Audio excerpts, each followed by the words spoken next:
Seth and Tyler met in Montana kayaking on the local river.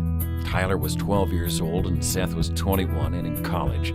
Despite the significant age difference, they became great friends. In the years following, Tyler went off to a world-traveling kayak high school, while Seth finished college and became a professional kayaker. When Tyler finished up with school, they found themselves together on the banks of the White Nile in Uganda. It was there they decided to start planning for the ultimate road trip, the Pan American Highway. Since the Earth has opposite seasons on each pole, they devised a plan to follow summer from Alaska to Argentina while kayaking the best whitewater along the way. Seth and Tyler are known worldwide to just show up and bring the good times along with them. They were just a couple of kayakers living day to day, following their dreams.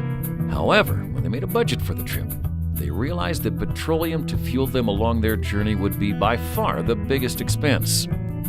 One day, in June 2005, Seth ran into a group that was driving around using waste vegetable oil from the fast food restaurants instead of petroleum.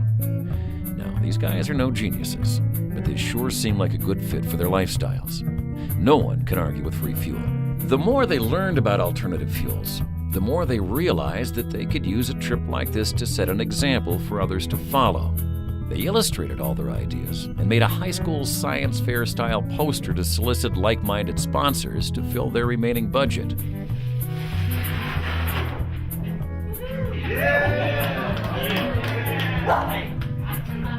Before long, they had contracts from some of the outdoor industry's most environmentally conscious companies. In October of 2005, they headed to Mexico to tackle one of the biggest hurdles of the plan, learning Spanish. They wanted to be able to relay their message to the developing nations and give power to the people most affected by the petroleum monopoly. In January 2006, it was time to start building a vehicle suitable for their trip. The Toyota Diesel Dyna, imported from Japan, fire truck. Whoa! The boys met up with Tom Brunner from Sandpoint, Idaho. Spent nearly 3 months in Tom's garage building it into a vehicle in which they could live and be able to demonstrate how their newfound fuel worked.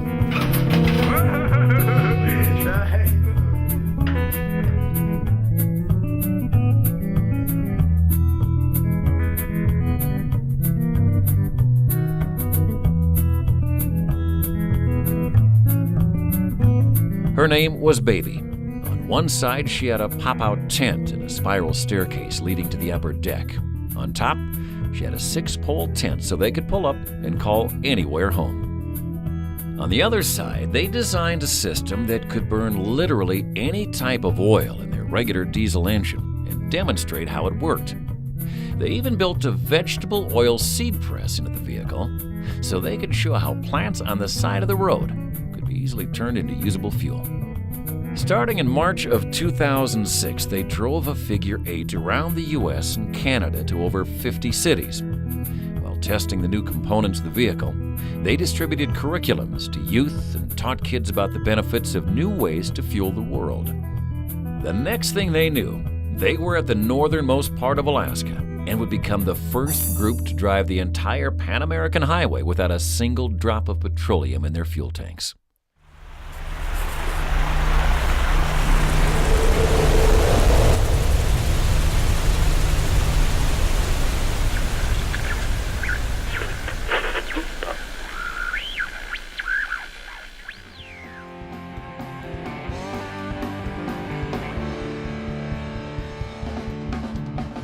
They invited their closest friends and family to join them for sections of the trip. Their first guest was Bill Brandt, Tyler's dad. Here we are in Prudhoe Bay, Alaska, as far north as we can get on the North American continent, and I'm sending these boys off in grand style to the southern tip of South America. It's now July 1st of 2006. Drove down the road and just saw a huge stampede of caribou crossing the road.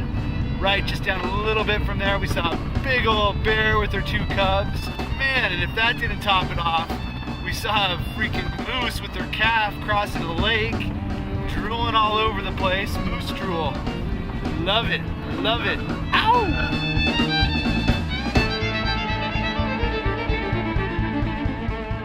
I'm nervous. How'd it look? They looked big. I'm scared. All right. Really big. And what does that mean when it looks big from an airplane? When it looks really big from an airplane, usually it's not doable. But they say it is.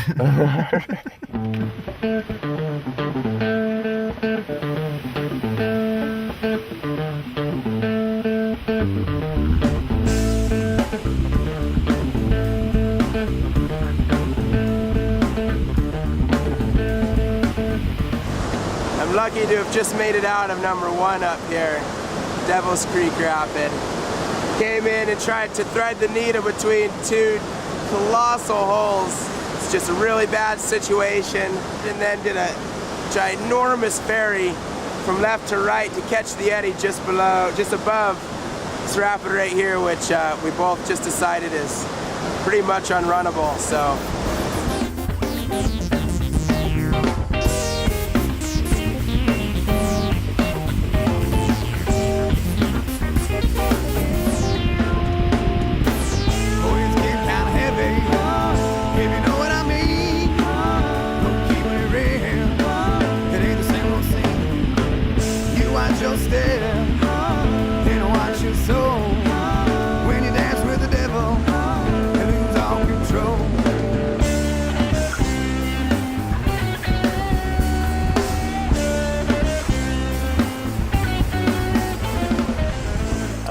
Here we are, floating through the pearly gates.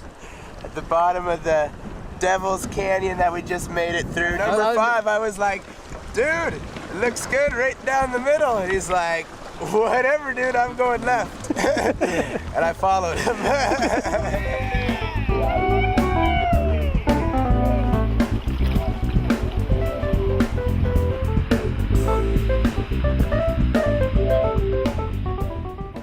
We just stopped here on our way south, and we're filling up with about 30 gallons of salmon oil right now. Salmon oil. Flipping the lift pump. Oh! We're running on salmon oil. Salmon oil. Wow. Woo! That's amazing.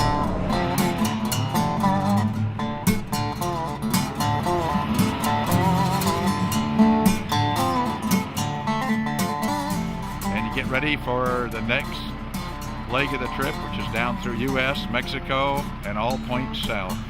For the trip going south of the border, we're picking up Supaloo. Here we got Joe, and he's gonna jump in and come with us. And, I just hopped in for the ride for as long as the ride would take me. Rolling over the western slope of Colorado, we stopped off for a little surfing at the M-Wave.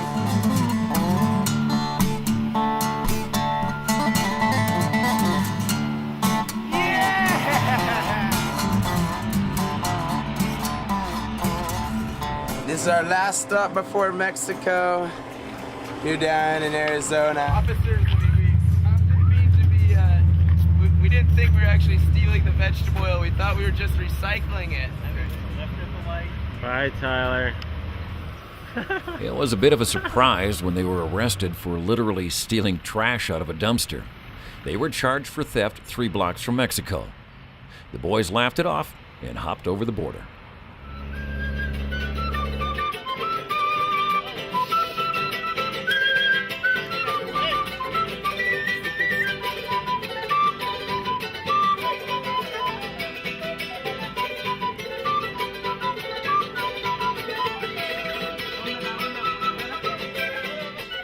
The boys didn't have an office back home with folks arranging their presentations, just the sheer motivation to share their ideas with as many people as possible.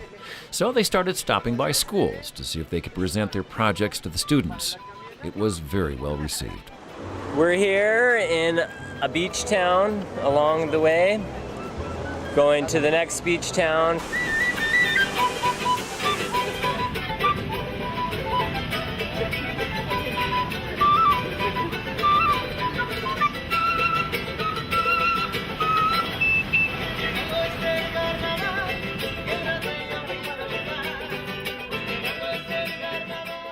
That's the first time in life here in Belize that we seen something like that driving through the border.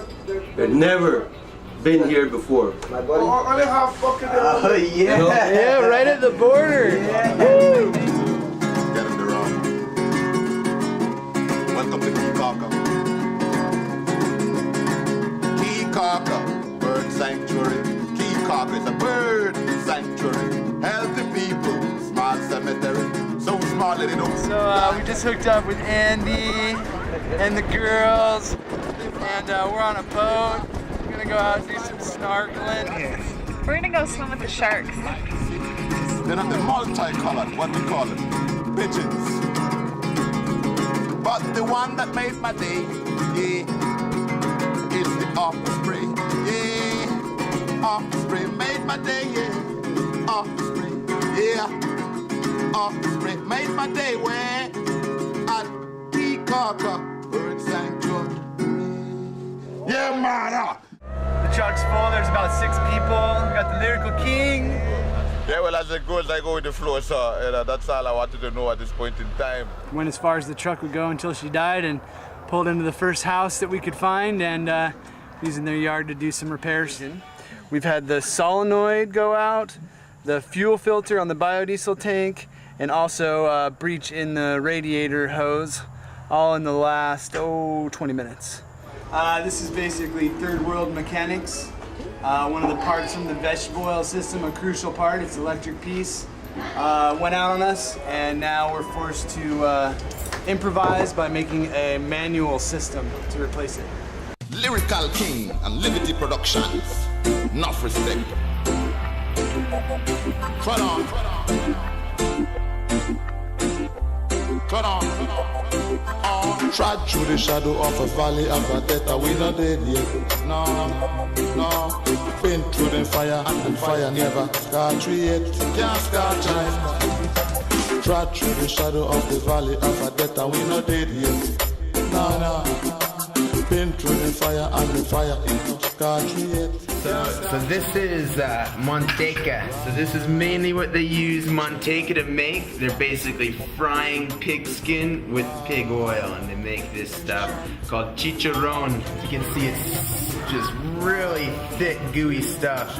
But the idea is once you get this heated up, it's super fluid and can actually run this in our cars. We don't know anyone who's ever done this. This is a total experiment, but we're gonna give it a shot. Been through the fire and the fire never scarred yet. Can't scar child, trod through the shadow of a valley and the death. The air quality here in Guatemala City appears to be a bit filthy. The pollution in Guatemala City was enough to make Seth and Tyler realize that they were doing the right thing. Someone from the U.S. Embassy in El Salvador read about the boys' exploits in Outside Magazine, and the next thing they knew, the local governments were offering assistance to organize schools, demonstrations, and press conferences. They were hosted by the Minister of Environment in San Salvador. Creo que este proyecto nos permite a nosotros demostrarle a la población con materiales que muchos estamos desechando, que muchos lo estamos viendo como material basura, es un material que se puede reusar y puede ayudarnos a proteger el medio ambiente. Nos preocupa mucho porque se está botando un recurso que se puede utilizar de mejor forma. Nos gustaría promover el reciclaje, la reutilización de este producto, el aceite quemado, que no vaya a las alcantarillas. Esto impacta mucho al recurso agua y obviamente nos serviría al mismo tiempo para paliar la dificultad en el uso de combustibles. Yeah, go, go, go! Woo! That one. This one. Oh. Sorry. Sorry. So we just got our 2 Irish representatives on O+WP. All right, so where are we at geographically speaking here, Benny? I don't know. I think west of Ireland, east of Ireland. West of Ireland. Yeah, I think so. Yeah, we're like it's like next to Limerick, actually. Limerick's like west. Hang a left, don't you? Yeah, I think so. Yeah, you go west and you hang a left. Yeah. You pretty much end up here. It's pretty cool. Them already can't be ready for a start. No battery, they'll be never ready. They can't think of the rock is ready. Never mind, they say that I'm not ready. I know there's a road too far. Through the shadow of the valley of the death, we not done yet. Stay yet, not yet. Doing the official cross-country huck here in Honduras. After hitting the main highway coming out of Tegucigalpa, heading over to the Pacific coast.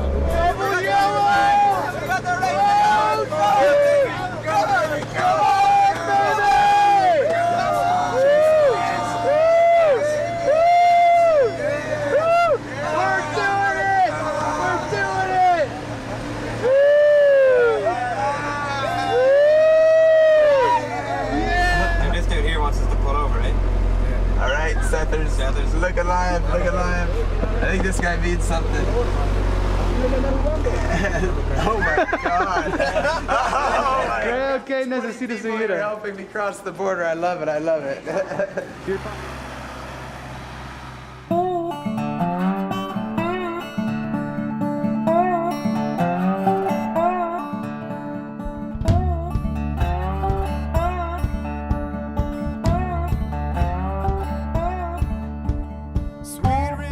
The middle of the 13th largest lake in the world with an amazing volcano on top of it, and got some new company along. Seth's brother Darién came out to join us.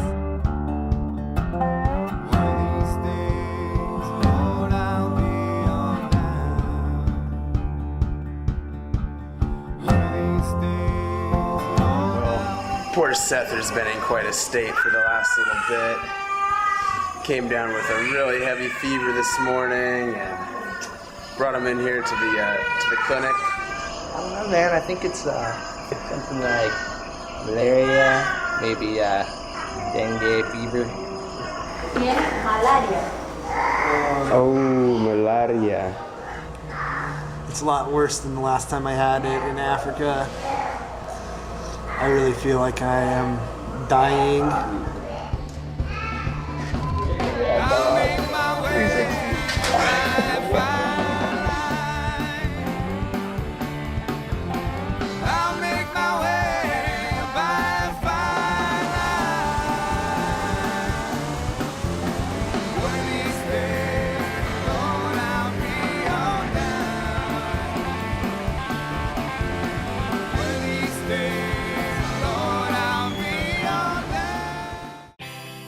So we're sailing along. This out here to my left here is the Darién Gap between Panama and Colombia. It's no man's land. There's no law out there. It's the one place on the map where we had to put baby in a box and ship her around it. And so we're gonna meet her down in Cartagena. We're just now trying to find baby. I've been waiting here 4 days now, and I've done a mountain of paperwork to try to get it. And we'll see. Haven't gotten it yet. Looks like it's seconds away. Now we're going to get the final inspection until we can pull baby out on the streets of Cartagena, Colombia. Nothing holding us back now. We gapped the gap. We got some palm oil here. First I've ever seen of it. It's really orange and really thick. After a couple demonstrations with farmers in Armenia, we picked up Capo and Jenny and headed for the river.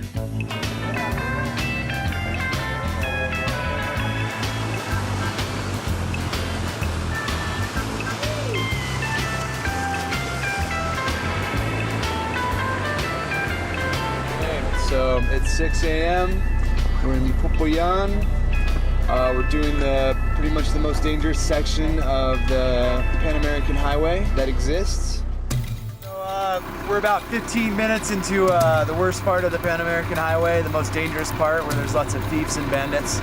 And the palm oil that we've been using is just totally congealed. It was a really cold night, and all of our system is just completely clogged up with just thick, nasty oil. We gotta either wait for the hose to heat up and all the palm oil to melt out of it, or we have to try to blow through and try to get some hot fluid moving. The boys were scared, but they worked together and were able to get the palm oil running through the system again without incident from local rebels. They were pulled over by the police 26 times through Colombia, and each time they had to explain what they were doing with their funny little truck.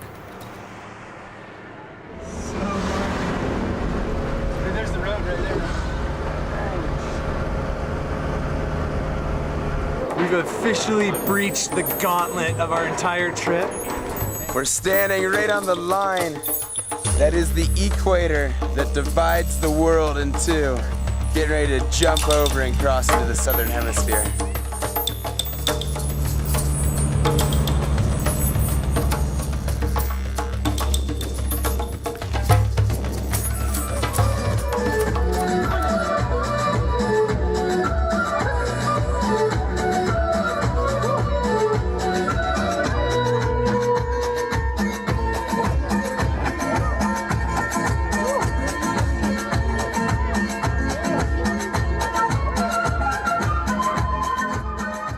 Moms on board.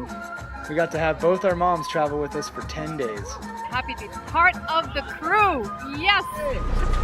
Amigo, ¿dónde está Perú? Por ahí.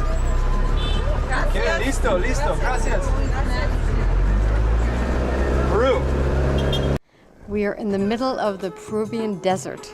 It's hot, it's dry, it's sand and more sand, and desert and more desert. From the jungles of Ecuador into the deserts of Peru has been a like night and day experience. Well, coming in a truck like that and talking to the kids, they just caught their attention. What these guys are teaching is real life situation. This is not what you read on the books, and it's important for the kids to know that.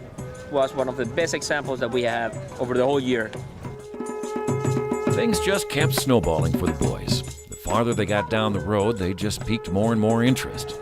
By the time they got into Peru, the U.S. embassies were organizing demonstrations in each city that they went through. Bueno, yo tengo mi carrito, me gustaría ponerle este sistema, por eso que te estaba preguntando que cuánto costaba y todo eso, ¿no?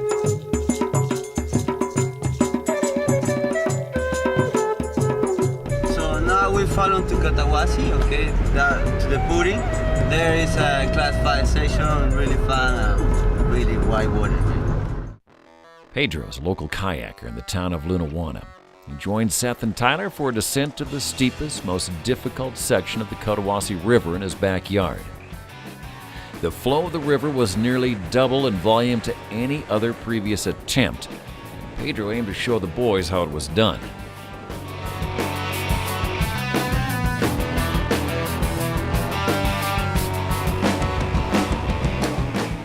Thought that a swim on such a continuous piece of white water would surely be fatal. Somehow, Pedro managed to get himself to a rock in the middle of the river, and the boys lassoed him.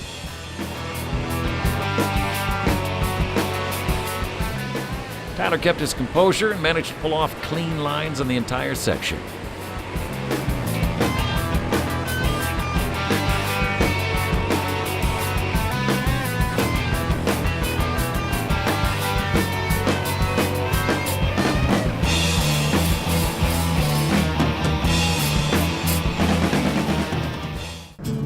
Last little section of Peru, we took off from Lima, went to the Cotahuasi, did some sweet boating, and then drove for about 3 days straight, took a 4-hour train ride, and then another vertical ascent, and found ourselves here at Machu Picchu.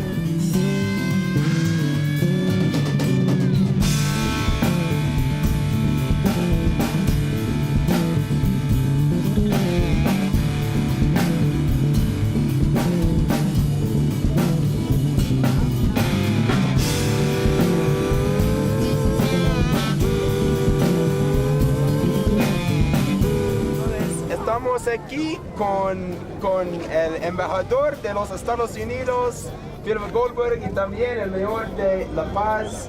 Y estamos muy felices de tener estas personas aquí. The next thing the boys knew, they were helping to address the energy problems of entire nations. They were demonstrating clear alternatives to the dependency on foreign oil to the people who call the shots. The boys were planting the seeds of a revolution. We're ascending to Potosi, supposedly one of the highest cities of the world, almost 15,000 feet. The good thing is, from there, it's all downhill. We left Potosi this morning, and we're on this crazy little single track. We're on our own out here. if something were to happen, something goes wrong, we're on our own to fix it. It could be days before anybody else comes by. I'd say we've gone down about 10,000 vertical feet, at least. And we're not even sure this is the right road. My back's against the wall. His name's Jody. He's super cool dude, like, as you can imagine, being Tyler's brother. And as well, an instrument to the success of this project, Dr. Alex Mihailovic. That's something that I've realized from this trip, probably. If there's one thing I've learned, is the similarities between surgery and this truck. If this was what had been done to your original plumage, would you not puke? It's all about understanding a few key things, like what's wrong, how long has it been wrong?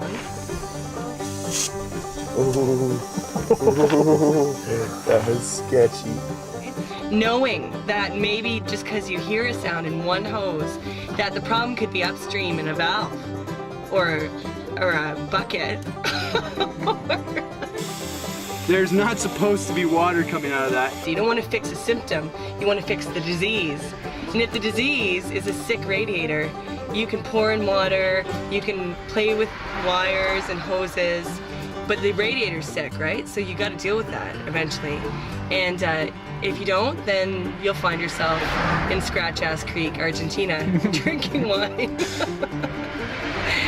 Chile should be a little bit interesting. We're heading over the Andes. We've gone through 16 countries now, and landmark moment in a beautiful spot. If no one out there understands, start your own revolution and cut out the middleman waiting for that great leap forward. It's a mighty long way down rock and roll. From the top of the charts to blowing the dole, I'm waiting for that great leap forward. Hi, I'm Craig Kelly, U.S. Ambassador to Chile. As ambassador, it's great for me to be able to point not only to what the government is doing, but what U.S. citizens are doing to help protect the environment and further advances in energy research. We need people to fire up the imaginations of our citizens, and therefore, when people like Seth and Tyler step up and do something courageous to show the world that new things are possible in biofuels, that it goes a long way to show the public that this effort is leading somewhere and that exciting things are possible.